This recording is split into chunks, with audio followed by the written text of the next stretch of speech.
माझ्या हातामध्ये तुम्ही जी द्राक्षे पाहता ही द्राक्षे तासगाव सांगलीची किंवा नाशिकची नाही आहेत, तर ही द्राक्षे आहेत चायना चीनमधली. कारण मोठ्या संख्येने आता चीनमधली द्राक्षे नवी मुंबईच्या FMC मार्केटमध्ये येऊ लागलेली आहेत. आपल्यावर या ठिकाणचे संचालक आहेत संजय पानसरे, आपण त्यांच्याशी बोलूया. सर, काय म्हणाल, चायना मार्केट FMCमध्ये दाखल झालेलं आहे? बरोबर आहे. आता आपण ज्या दिवसापासून भारतानं वर्ल्ड ट्रेड ऑर्गनायझेशनची ट्रीटी साईन केलेली आहे तेव्हापासून संपूर्ण जग आणि भारत हे आपण एक झालेलो आहोत, व्यापारामध्ये एक झालेलो आहोत. त्यामुळं नवी मुंबई FMC मार्केटला आत्ता जवळजवळ 50 ते 60% माल हा इम्पोर्टेड यायला लागलेला आहे. आणि त्याच्यामध्ये विशेषतः जास्त जो माल येतो हा चायनामधनं येत असतो. आता इथं या माझ्या हातामध्ये ही जी द्राक्ष आहेत ही शाईन मस्कत नावाची व्हरायटी आहे. ही व्हरायटी सध्या याचबरोबर रेड ग्लोब आहे, क्रिम्सन आहे, एक सफायर म्हणून आहे, अशा 4 टाईपच्या व्हरायटीज सध्या चायनामधनं भारतामध्ये इम्पोर्ट होतात.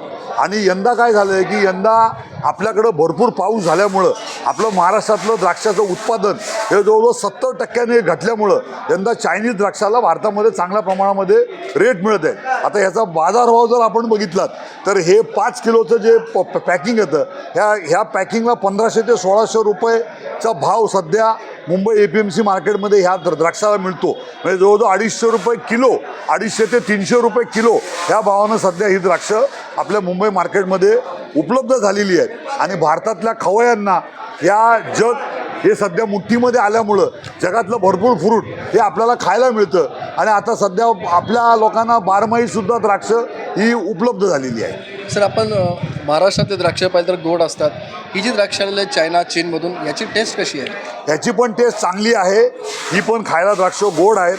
आता ही जी शाईन मस्कत नावाची व्हरायटी आहे ही सीडलेस आहे आणि ही सुद्धा खायला गोड आहे. हिची साईजसुद्धा तुम्ही बघा तर आपल्याकडं ग्रीनमध्ये जर आपण बघितलं तर तासे गणेशची साईज ही मोठी गिनली जाते. कारण सोनाका जी आहे ही लांबट राहते, परंतु तासे गणेश ही जाडी असते. परंतु ही तासे गणेशपेक्षा सुद्धा ही जी साईज आहे ही मोठी आहे. आणि आता ही व्हरायटीसुद्धा आपले शेतकरी तिकडनं ही याची जी काड्या आहेत हे इम्पोर्ट करून आपल्या इंडियामध्ये सुद्धा ह्याची लागवड थोड्या प्रमाणामध्ये सुरुवात होणार आहे. कारण आता आपल्याला सुद्धा अशा व्हरायटीज लावायला पाहिजेत. कारण आपल्याकडे सुद्धा ग्लोबल वॉर्मिंगचा एवढा परिणाम झालेला आहे की ज्या जुन्या व्हरायटी आहेत या आता पावसामुळं खराब व्हायला लागलेल्या आहेत. आपल्याकडे सुद्धा 2-3 व्हरायटीज आहेत त्यासुद्धा आता नवीन लावायला सुरुवात होत आहेत. म्हणजे आपण ज्या व्हरायटी पाऊस जरी अवकाळी पाऊस जरी पडला तरी त्याच्यामध्ये टिकतात अशा व्हरायटीजचं प्रोडक्शन आपल्याकडं पण शेतकऱ्यांना आता लावायला सुरुवात केलेली आहे. परंतु त्या सध्या मार्केटमध्ये यायला 2-3 वर्षाचा काळ आहे. तोपर्यंत ह्या चायनीज व्हरायटीज आहेत ह्या निश्चित भाव खाऊन जाणार आहे.